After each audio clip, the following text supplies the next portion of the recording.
పార్తీపురం మన్యం జిల్లా కేంద్రంలో పోలీసుల ఆధ్వర్యంలో హెల్మెట్ పై అవగాహన ర్యాలీ నిర్వహించారు.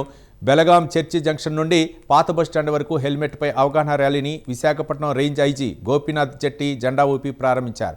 అనంతరం జర్నలిస్టులకు హెల్మెట్లు అందజేశారు. ఈ సందర్భంగా ఆయన మాట్లాడుతూ ప్రతి వాహనదారుడు తప్పనిసరిగా హెల్మెట్లు ధరించాలన్నారు. హెల్మెట్ ధరించకపోవడం వల్లనే ఎక్కువ మంది ప్రమాదాల్లో మరణిస్తున్నారని చెప్పారు. ఈ కార్యక్రమంలో జిల్లా అధికారులు, పోలీస్ సిబ్బంది పాల్గొన్నారు. చాలా వరకు వాటి చూడకపోతే ఈ సైబర్ బారిన పడడం అనేటువంటి కొంత ఉంటుంది. ఆ తర్వాత కూడా బారిన పడితే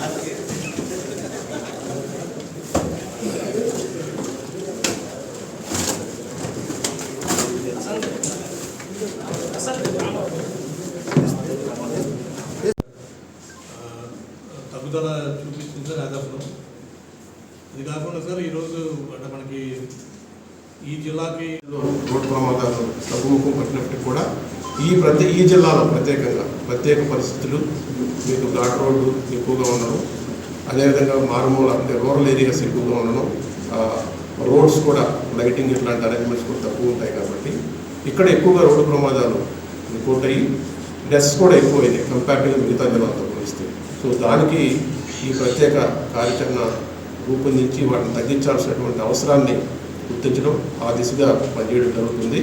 దానిలో ప్రధానంగా హెల్మెట్ లేకపోవడం వల్ల ఎక్కువ మంది ప్రమాదం జరిగి దాంట్లో చనిపోతున్నారు.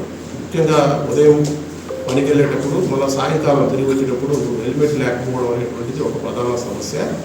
రెండోది, ఆటోల్లో ఓవర్ లోడింగ్తో పోయి ఎక్కడైనా పొరపాటున యాక్సిడెంట్ జరిగితే ఎక్కువ మంది చనిపోవడానికి అవకాశం ఉన్నటువంటి ఒక ఏరియా.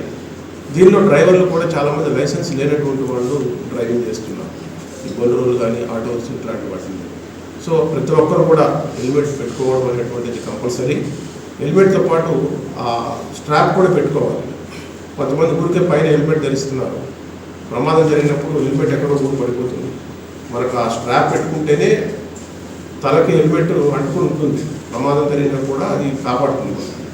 సో హెల్మెట్ పెట్టుకోవడం అనేటువంటిది తప్పనిసరి. ప్రతి ఒక్కరు కూడా దాన్ని అలవాటుగా చేసుకోవాలి. హెల్మెట్ అనేది మన శరీరంలో భాగం కింద ప్రతి ఒక్కరు భావించి దాన్ని వాడడం అలవాటు చేసుకోవడం వల్ల మీడియా మిత్రులు కూడా దయచేసి మీరు కూడా దాన్ని ప్రమోట్ చేయండి. దానికి మీరు కూడా ఫస్ట్ మీరు వాడడం కూడా అలవాటు చేసుకుంటే మెసేజ్ ప్రజలు కూడా వెళ్తుంది.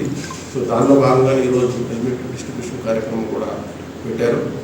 సో ఈ విధంగా మనకు రోడ్డు ప్రమాదాలకు సంబంధించి మనకు హైవే ఇచ్చాపురం నుంచి బాయకరాపేట వరకు తీసుకుంటే మనం చాలా లాంగ్ స్ట్రెచ్ హైవే ఉంది. అది ఒకటే కాకుండా మనకి కొత్తగా వచ్చేటువంటి హైవేలు కూడా ఉన్నాయి.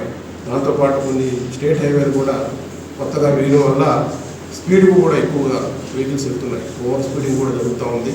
సో రోడ్డు ప్రమాదాల పట్ల ప్రజలు ఎప్పుడు కూడా అప్రమత్తంగా ఉండాలి. దీంట్లో ఒకసారి ప్రాణాలు కోల్పోతే, ఇంట్లో ప్రధానమైనటువంటి వ్యక్తి ప్రాణం కోల్పోతే ఫ్యామిలీ అంతా ఇబ్బంది పడుతుంది. అది ప్రతినిత్యం మనం చెప్తూనే ఉన్నాం. బట్ అయినప్పటికీ కూడా కొంత అజాగ్రత్త వల్ల, కొంతవరకు పోలీసు పర్యవేక్షణ లోపించడం వల్ల కూడా ఒకసారి ఎక్కువగా ఈ రోడ్డు ప్రమాదాలు రిపోర్ట్ అయ్యేదానికి అవకాశం ఉంటుంది.